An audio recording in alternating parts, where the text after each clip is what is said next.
Hello दोस्तों, स्वागत है आप सभी को Owais UPSC aspirant YouTube channel पर। आज का वीडियो बहुत ही खास होने वाला है क्योंकि डॉक्टर विकास द्विवेदी सर के द्वारा जो यूपीएससी एस्पिरेंट या पीसीएस एस्पिरेंट के लिए जो सलाह दिया गया है, ये दृष्टि द्वारा जो करंट अफेयर प्रति मंथ दिया जाता है, उसी में अपने लेख के माध्यम से क्या कहना चाह रहे हैं, तो उसी को आज हम वीडियो के माध्यम से आप तक पहुंचाने की कोशिश कर रहे हैं। जिसमें सर कहते हैं क्योंकि परीक्षक के पास आपकी उत्तर पुस्तिका ही पहुंचती है। आखिर यह क्यों, हेडिंग जो है आखिर यह क्या है, ठीक है। तो इसके जो लास्ट में है पहले वो हम देख लेते हैं क्या कि सुझाव और भी है, ठीक है, पर स्थान कम है, इसीलिए बाकी सुझाव आगामी अंकों में है। उम्मीद है कि जो सुझाव ऊपर दिए हैं वे आपकी तैयारी में सहायक सिद्ध होंगे और आपको मसूरी पहुंचाने में मददगार बनेंगे। तो आखिर ये जो सर बोले हैं, या आखिर ऊपर में क्या ऐसा बात बोले हैं, ठीक है, वो बात को आज हम वीडियो के माध्यम से आप तक पहुंचाने की कोशिश कर रहे हैं।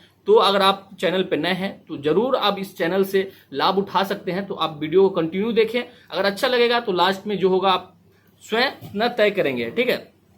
सर क्या कहना चाह रहे हैं कि प्रिय साथियों, ठीक है, उम्मीद है कि आप आगामी मुख्य परीक्षा की तैयारी के लिए पूरे मनोयोग से जुटे होंगे। जिन उम्मीदवारों ने इस वर्ष प्रारंभिक परीक्षा नहीं दी है, मेरा ख्याल है कि वे भी अगले वर्ष की मुख्य परीक्षा पर फोकस कर रहे होंगे, यानी जो 2024 के बारे में कह रहे हैं। आपको हर क्षण यह ध्यान रखना चाहिए कि कुल 2025 यानी 2025 अंकों की इस परीक्षा में 1750 अंक सिर्फ मुख्य परीक्षा के हैं, जबकि इंटरव्यू के केवल 275 अंक है। ऐसे में यह कहने की जरूरत नहीं होनी चाहिए कि इंटरव्यू आपका रैंक कुछ नीचे या ऊपर भले कर दे। आपके चयन में निर्णायक भूमिका तो मुख्य परीक्षा की ही होती है। यह सही है कि सिविल सेवा परीक्षा की प्रणाली कुछ हद तक व्यक्तिनिष्ठ तथा अनुमेय यानी अनप्रिडिक्टेबल है, किंतु ऐसे आश्चर्यजनक परिणामों की ज्यादा बड़ी जिम्मेदारी मुख्य परीक्षा की संरचना में छिपी है।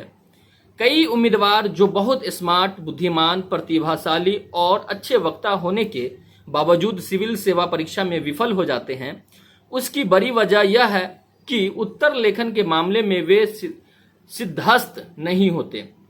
दूसरी ओर मैं ऐसे बहुत से सफल आईएएस अधिकारियों को जानता हूं जो अपनी कमजोर आर्थिक सामाजिक पृष्ठभूमि की वजह से दिखने और बातचीत करने में बहुत ही स्मार्ट नहीं थे, किंतु उन्होंने उत्तर लेखन पर रात दिन कड़ी मेहनत की और मुख्य परीक्षा में ही इतने अंक हासिल कर लिए कि इंटरव्यू उनके लिए महज औपचारिकता बनकर रह गया। आज के इस लेख के माध्यम से मैं आपको ध्यान इसी बिंदु पर आकर्षित करना चाहता हूं कि आप देखने सुनने में चाहे कितने भी आकर्षक हों, परीक्षक के पास सिर्फ आपकी उत्तर पुस्तिका होती है, उसे आपकी नहीं। आपकी उत्तर पुस्तिका ही स्मार्टनेस से मतलब होता है। उसके बाद आगे क्या कहना चाह रहे हैं कि पहला सवाल है कि एक आदर्श उत्तर की प्राथमिक पहचान क्या है। इसका उत्तर शायद आपको अजीब सा लगे। मेरी समझ में सबसे अच्छा उत्तर वही है जो प्रश्न का उत्तर है। मैंने पिछले कई वर्षों में हजारों उम्मीदवारों के उत्तरों का मूल्यांकन किया है और पाया है कि अधिकांश उत्तर प्रश्न के इर्द गिर्द मंडराते हैं, पर प्रश्न से सीधी मुठभेड़ नहीं करते। मेरी पहली सलाह यही है कि प्रश्न में जो पूछा गया है सिर्फ उसका उत्तर दीजिए, उसके आगे पीछे या दाएं बाएं विचरण मत कीजिए। आगे कहते हैं कि उम्मीदवारों की एक सामान्य दुविधा यह होती है कि वे शब्द सीमा का पालन करने को लेकर कितने सचेत रहें। शब्द सीमा इसलिए बताई जाती है ताकि उम्मीदवार अनावश्यक रूप से लंबे उत्तर न लिखे। मैं ऐसे कई आईएएस टॉपर्स को जानता हूं जिन्होंने शब्द सीमा के नियम की जमकर धज्जियां उड़ाई हैं, फिर भी उन्हें उन्हीं विषयों में सर्वोच्च अंक हासिल हुए। इसकी साधारण सी वजह यह थी कि उनके उत्तरों की विषय वस्तु दमदार थी और परीक्षक उन्हें पढ़कर आनंद महसूस कर पा रहे थे। मेरी भी आपको यही सलाह है। अगर आपके पास दमदार विषय वस्तु है और वह निर्दिष्ट शब्द सीमा में नहीं आ पा रही है, तो चिंता मुक्त होकर अपना उत्तर लिखें। हाँ, इस बात का ध्यान रखिएगा कि आप शब्द सीमा का भले ही अतिक्रमण कर लें, समय सीमा से तो बंधे ही है। विद्यार्थियों की एक दूसरी दुविधा यह होती है कि वे अपने उत्तर बिंदुओं में लिखे या पैराग्राफ्स में, यानी ये मैक्सिमम बच्चों का यह जो होता है, यह दुविधा होती है। ये बात सही है, ठीक है। इस प्रश्न का कोई एक निश्चित उत्तर नहीं दिया जा सकता है।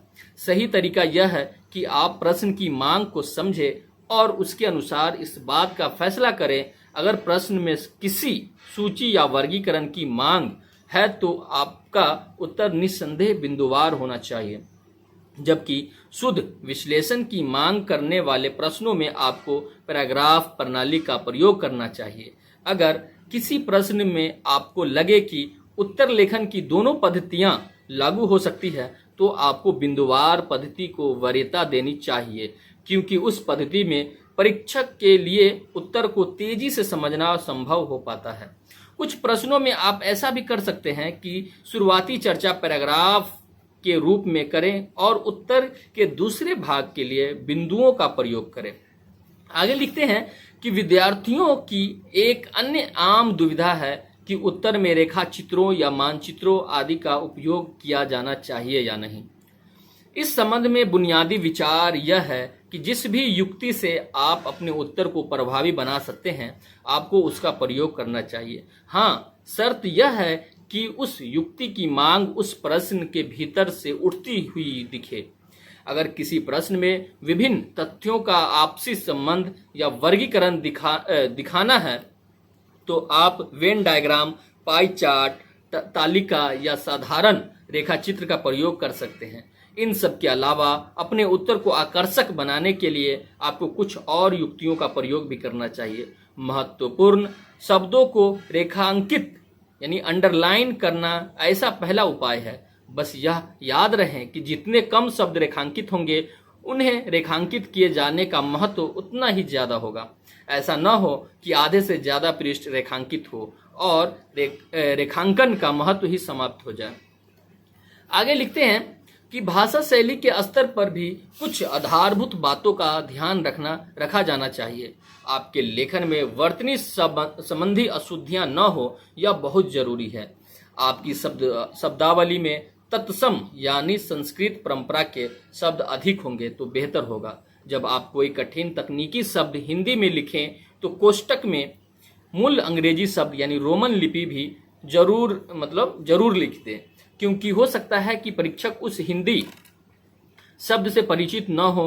विराम चिन्हों जैसे पूर्ण विराम, कोमा, सेमीकोलन, उद्धरण चिन्ह, विस्मयादिबोधक चिन्ह इत्यादि का सटीक प्रयोग करने से उत्तर में गजब का प्रभाव पैदा होता है और परीक्षक उन्हीं शब्दों पर रुकता है जहां आप उसे रोकना चाहते हैं।